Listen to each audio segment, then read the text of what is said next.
akúlé là ń kí ara lé ẹrè wá ń tèrò ọ̀nà àti dé bá ṣe ń dé àti bàbá ṣe ń bọ̀ àwa la mú gbòòrò dùn àti ti dé Lutasima Records International agbáṣà ní gbogbo àgbáyé káfàtà ìta tó mú wá lọ́tẹ̀ yìí Isheri-Oke láwà yìí níbi tí wọ́n ti ń ṣọdún eégún lé ní ọjọ́ sátidé akọ́kọ́ máa wo Afelolaye ní eégún tí akọ́kọ́ fẹ́ wò yìí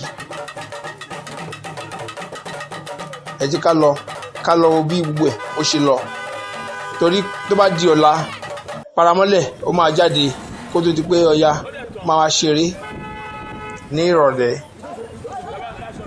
ẹ jẹ́ kọ́kọ́ lọ wo eré Afelolaye náà.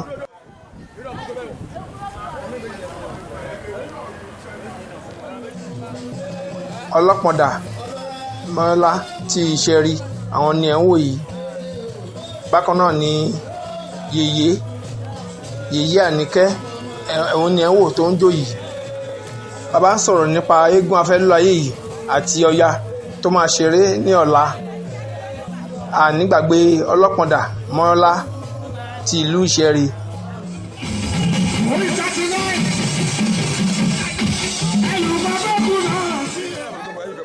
Afelolaye òun ni ẹ̀ ń wò yìí odó tí ó máa gùn òun ni a ti rí lẹ́ẹ̀kan yẹn.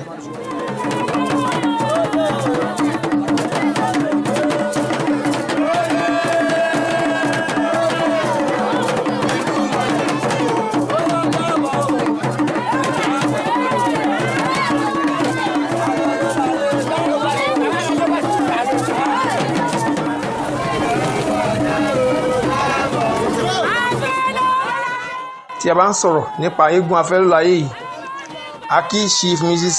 Yèyé Àníkẹ́ ológun àṣẹ ọlọ́mọwẹ́wẹ́ ìyá òòṣà princess gbogbo Isheri a kí wọn. Bákan náà ni a kí Chief Rafiu Alani Ọlọ́pọ̀dà ti Isheri-Oke apàṣẹ Ọ̀jì Àwórì lápapọ̀ ní Lagos State kí àwọn náà wọ́n kú ọdún wọ́n kú ìyèdùn àṣeyí ṣàmọ́dún.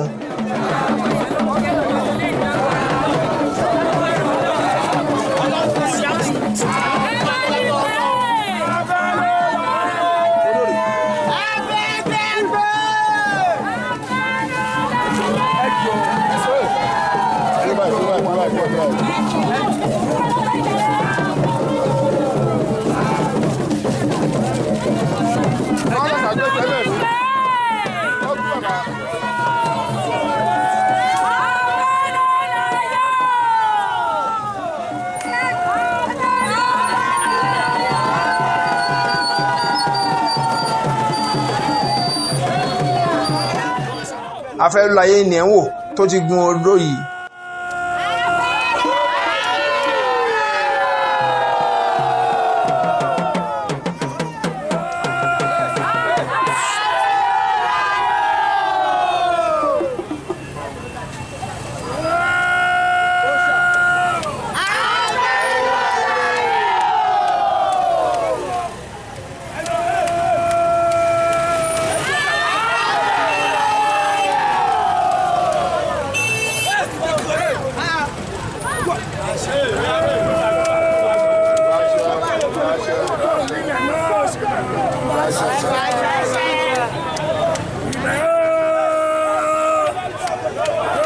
Ìbáṣẹ o.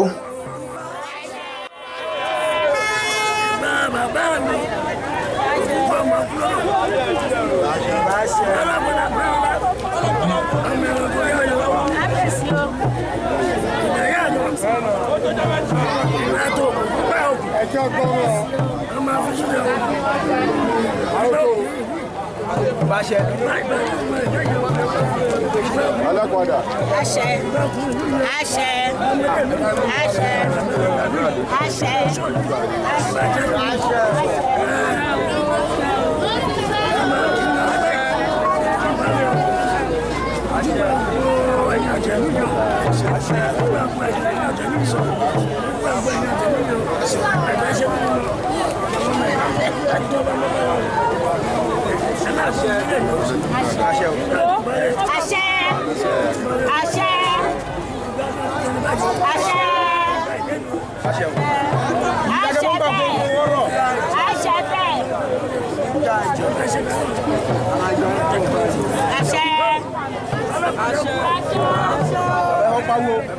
Ọlọ́pọ̀ndà ni Afelolaye ló ń ṣe àdúrà fún lọ́wọ́ báyìí.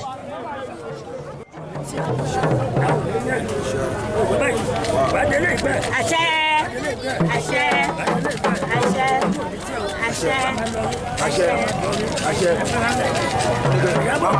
Mo jáwọ́.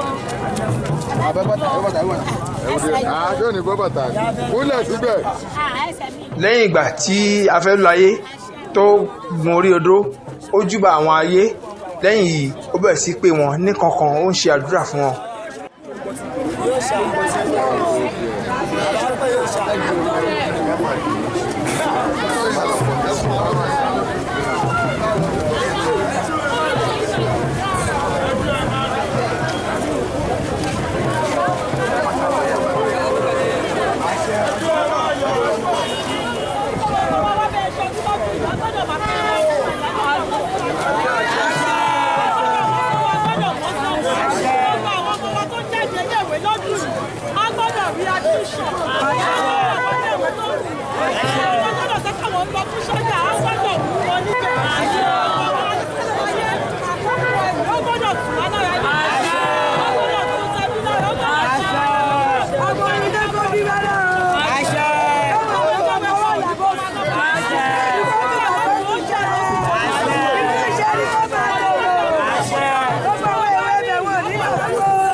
Afelolaye lẹ́rìí tó sọ̀kalẹ̀ lórí odó yìí lẹ́yìn ìgbà tó ti wúre fún gbogbo àwọn èèyàn tó wà ń bẹ̀.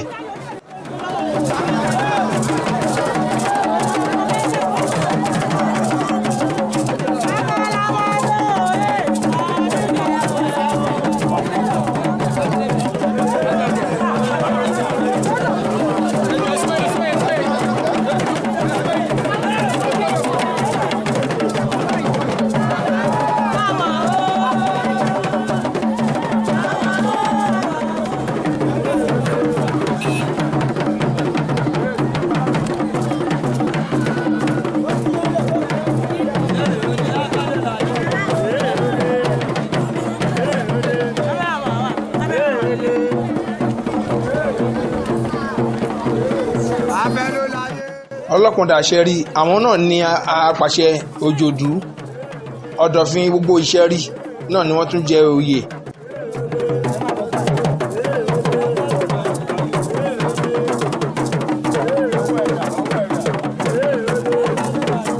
Omi ni à ń wò nílẹ̀ yìí, ẹ jẹ́ á wo àrà tí wọ́n máa fi dá. Iná ló ń jó lórí omi yìí, wọ́n ṣá iná sórí omi ó sì gba iná. Afelolaye ló ń dára fún wa lọ́wọ́lọ́wọ́ báyìí. Eégún àwọn yèyé ni kò gbọdọ̀ má fi omi dára.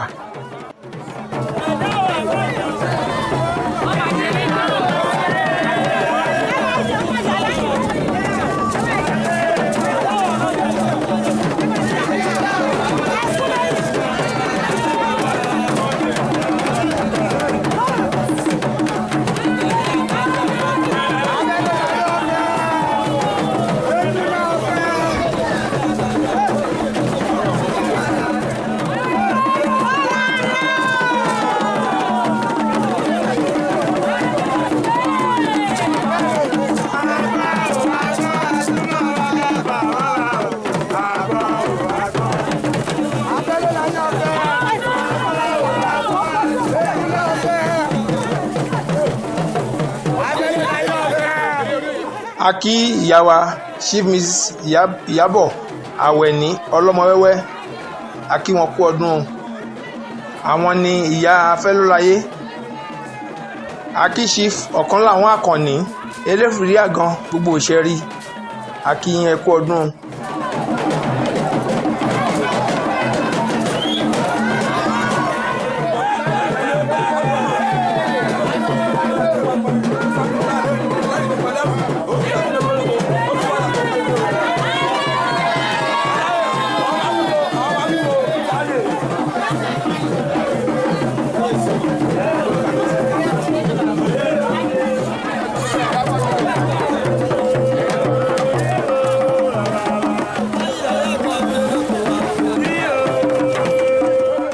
Afelolaye lẹ́rí tó ti ń wọ̀ lọ.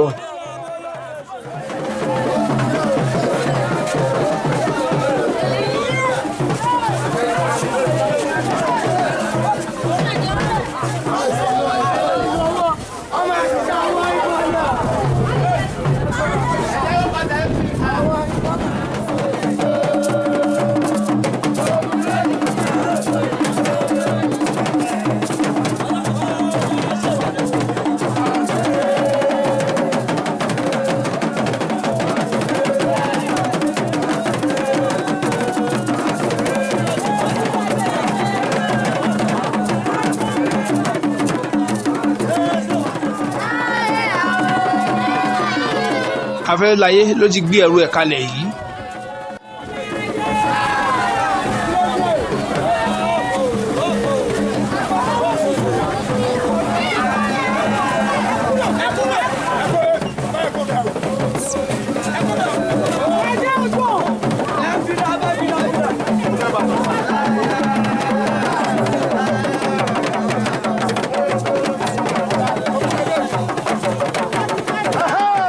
Afelolaye ló gbé ẹrù lẹ̀ tó bẹ̀rẹ̀ sí ní ijó lóríṣiríṣi.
Afelolaye ni wọ́n ná owó fún lọ́wọ́lọ́wọ́ báyìí.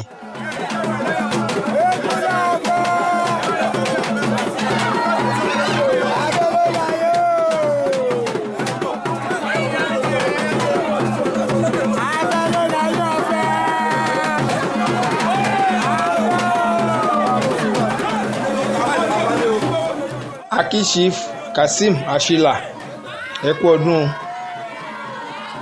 ẹ kú ìyèdún, àṣèyí ṣàmọ́dún.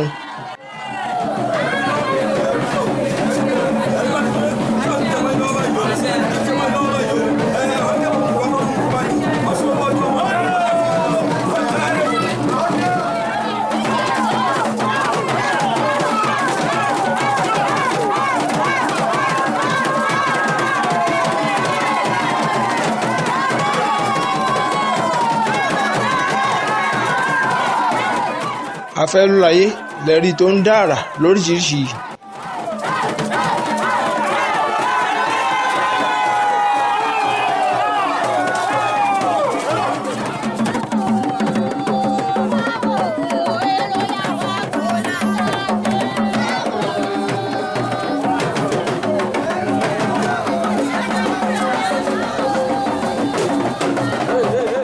Ìdí irúnmọlẹ̀ òun ni Afelolaye ló ti lọ júbà yìí.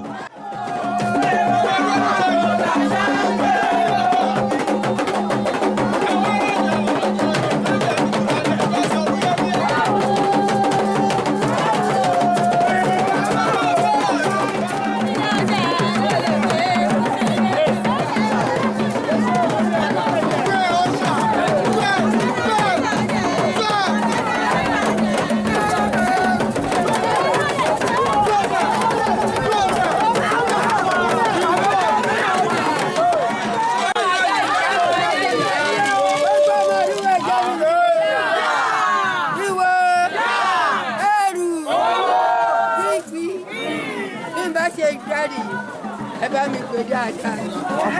Iye Afelolaye tó Afelolaye tó ojú tí wà jẹ́ Afelolaye tó Afelolaye tó.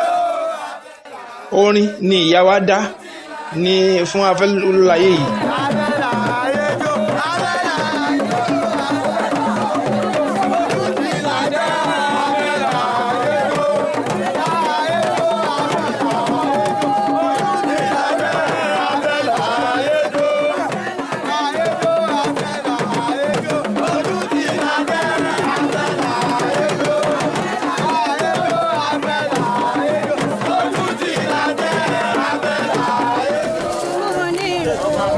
ìdí irúnmọlẹ̀ ibẹ̀ ni Afelolaye ló ti ń kọ ẹsẹ̀ báyìí.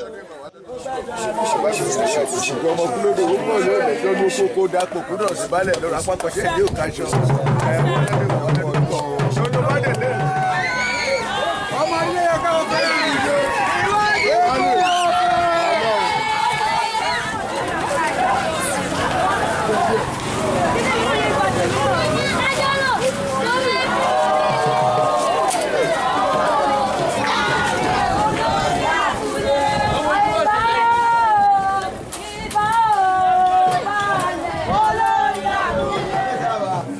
Tata àárín lọ́dún yìí àárín ilẹ̀ mi bàbá mi ìgbà ọdún kan ni àwọn tí ń retí eégún látàárọ̀. Baálẹ̀ ti Isheri-Oke ni ẹ̀rí tí Afelolaye tó ń foríbalẹ̀ fún yìí.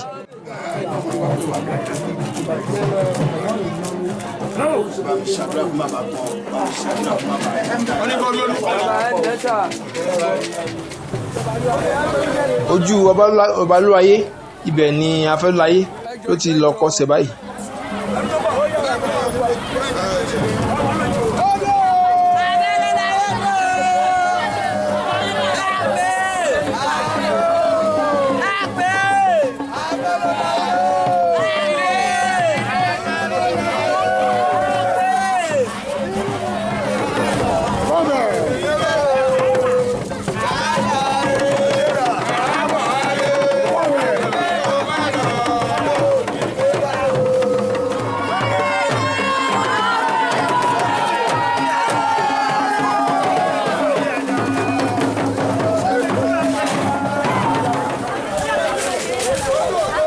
Ojú òpó ni Afelolaye ló ti kọsẹ̀ báyìí.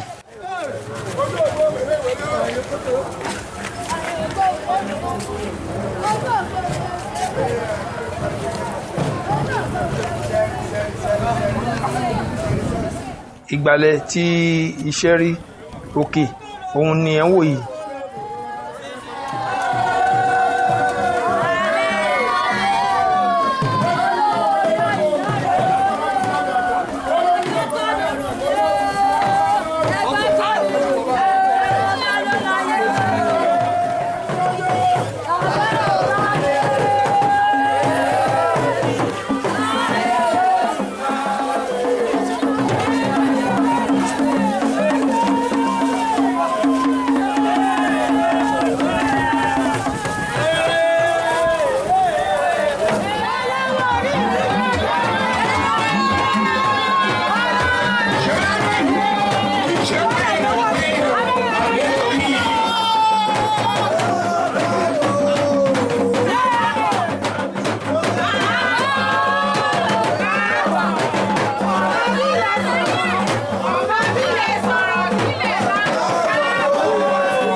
Afelolaye ni ìyá wa ni wọ́n ń kì lọ́wọ́ yìí, wọ́n ti ń ṣe àdúrà fún un.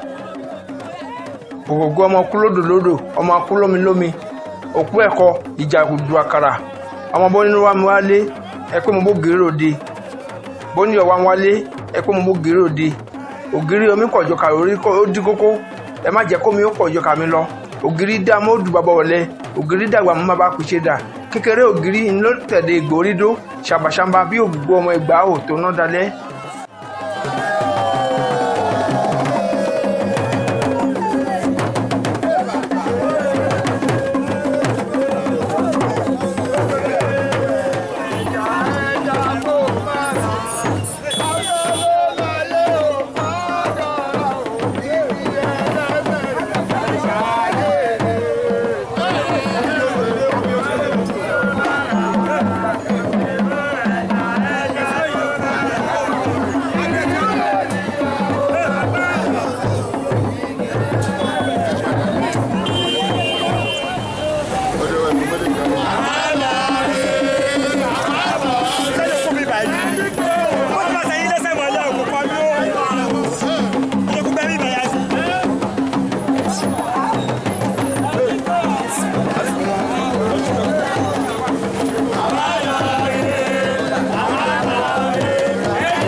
Afelolaye ti gbé ẹrù ẹ̀ báyìí.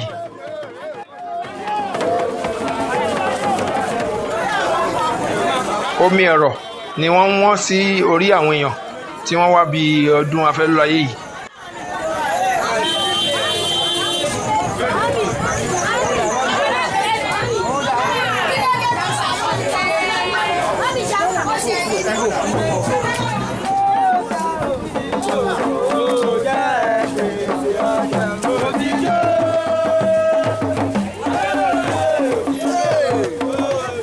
Yèyé ni ẹ̀ ń wò tí wọ́n ń jó yìí. Akíyè yìí pé wọ́n kú ọdún, wọ́n kú àṣeyẹ wọn, àṣeyẹsàmọ́dún, àṣàmọ́dún ṣẹ̀mí o.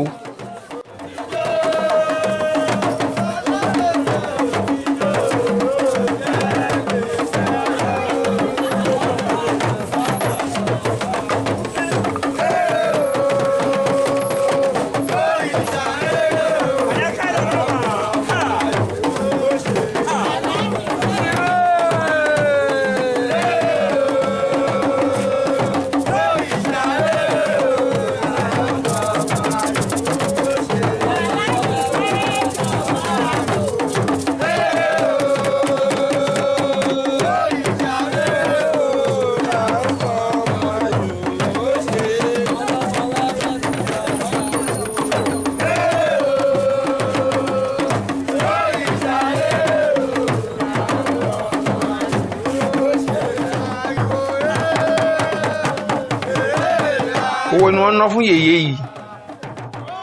Yèyé Àníkẹ́ ológun àṣẹ ọlọ́mọ wẹ́wẹ́ ẹkú ọdún ẹkú yèdún àṣeyíṣàmọ́dún àṣàmọ́dún ṣomi o. Lẹ́yìn tí Afelolaye tó wọlé a ti bọ́ sí ọjọ́ Sunday, ibi tí paramọ́lẹ̀ tó ti máa jáde.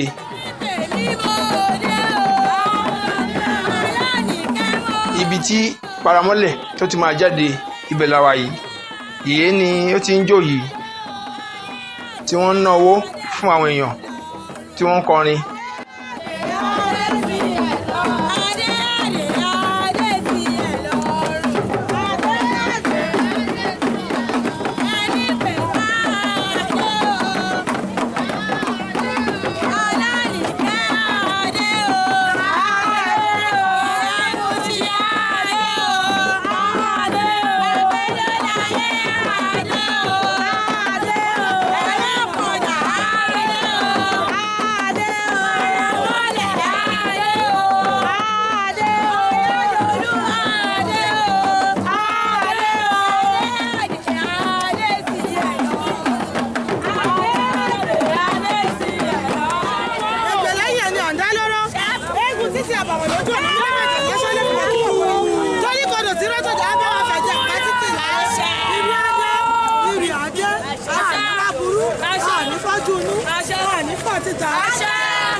Àṣẹ Yèyé Àníkẹ́ ni edi gbọ́ tí wọ́n ti ṣe àdúrà fún àwọn èèyàn tí wọ́n wà ń bẹ̀ yìí.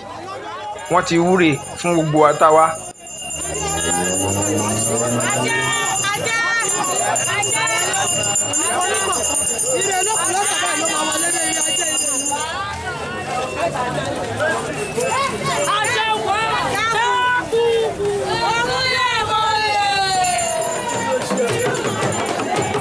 Lẹ́yìn náà paramọ́lẹ̀ ó ti jáde báyìí.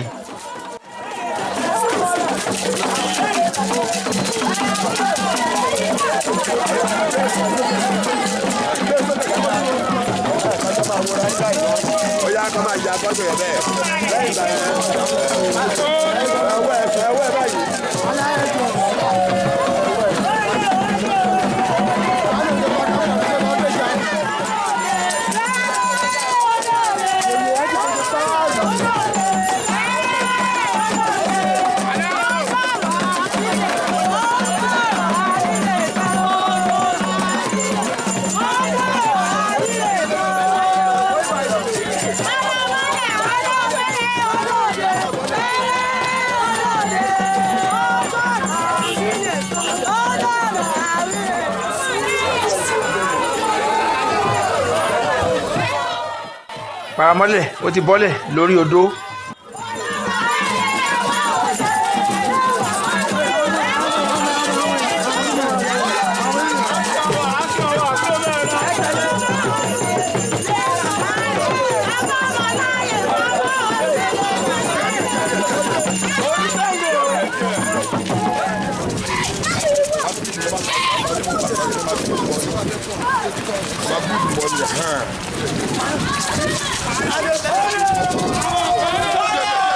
Paramọ́lẹ̀ ló ti wà ní ìlú báyìí.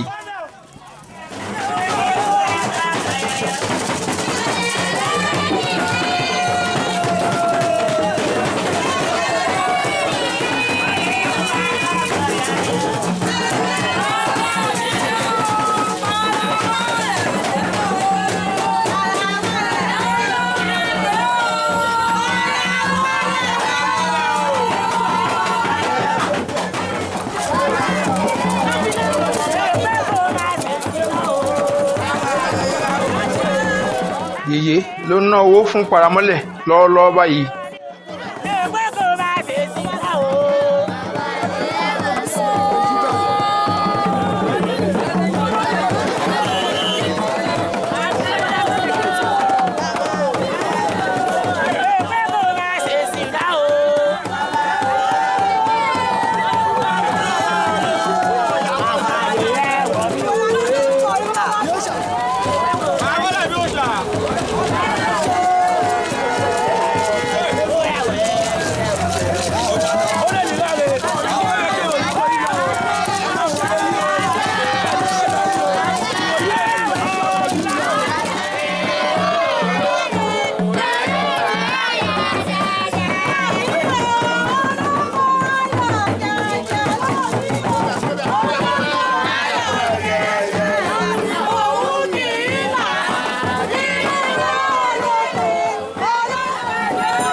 Ògúnlákáyé Ọ̀ṣìmọ̀lẹ̀ ibẹ̀ ni Paramọ́lẹ̀ ló wà báyìí tí Yèyé tó ń kí Ògún mẹ́sàn-án mẹ́wàá.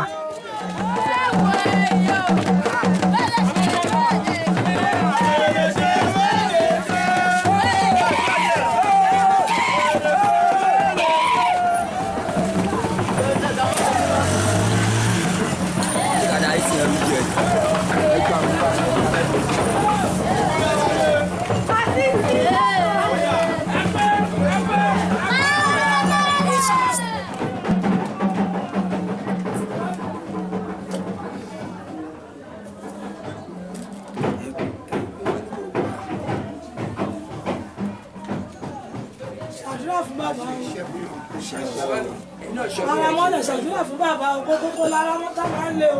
A kì í fọ́ pàdé lórí ìgbàlódé yẹn tí lójú ẹgbẹ́ àtẹ̀yìn ìdèkú ọ̀fi ṣọ. Ẹ ní wà ní lẹ́bẹ̀rẹ̀ tó tọ́jọ́ bí ọ̀gá ṣe. Ẹ ti ṣe ọdún yẹn ṣe tẹ̀lé ìkọ̀ṣẹ́. Bàìkú bá yọ̀rọ̀.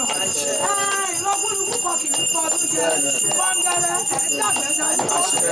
Ẹ̀ẹ́dàgbọ̀kùpà lórí ìṣẹ́. Wàmẹ̀ yóò tí ì ní ìṣẹ́. Ẹ̀ẹ́gbọ́n bí ewé ìfọ̀. Ẹ̀ẹ́pẹ́ bí ewé ẹ̀pẹ́. Ẹ̀kú ẹ̀tọ́. Ẹ̀ṣẹ̀ ń dàgbà ní. Ẹ̀wọ́n dàgbà. Ẹ̀ẹ́dì dàgbà yàn. Ẹ̀ẹ́dì dàgbà. Ọ̀pọ̀ tàbí dùdú yóò ní ṣẹ́. Àyẹ̀wò lójú àárín yìí náà ní. Ọmọ àìkú bá yọ̀. Gbogbo àwọn ọmọ tó wá wà lẹ́yìn yìí pátá. Àníṣẹ́ kúmọ̀ lójú. Àníyàn kúmọ̀ lójú. Ẹ̀rọ líle báyìí ni wọ́n fi ń sọ lókun. Kókó lọ́dọ̀ tá máa yẹ. Ara yá lé. Ara yá lé. Ẹ̀ní ṣàárẹ̀. Ẹ̀ní ṣàìsàn. Lọ́wọ́ ṣe nǹkan pẹ́ tó. Ẹ̀ní pẹ̀lú. Ìwúre láti gbọ́ láti ẹnu Yèyé fún baálẹ̀ yìí.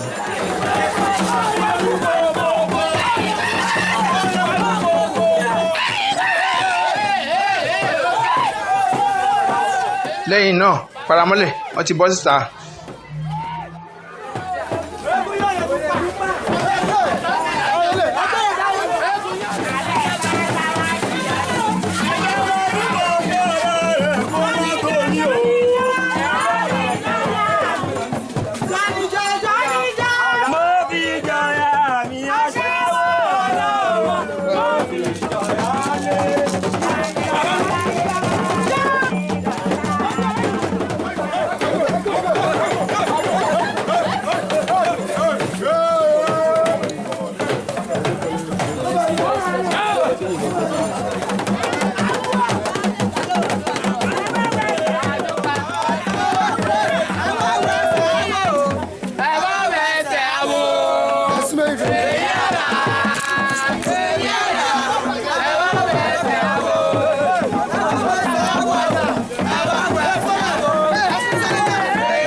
etí omi odò Ọ̀ṣun Ìṣẹ́rí Ọ̀ṣun ni ẹ̀ ń wò yìí tí yèyé tó ti ń júbà tí wọ́n ti ń kọ orin lóríṣiríṣi.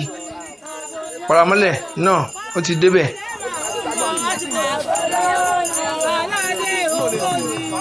ó ti tó báyìí ẹ jẹ́ ká rẹ́sẹ̀ ẹ jẹ́ ká rẹ́sẹ̀. Paramọ́lẹ̀ náà kọ ẹsẹ̀ níbẹ̀.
Paramọ́lẹ̀ ni ó ń ṣòro káàkiri ìlú.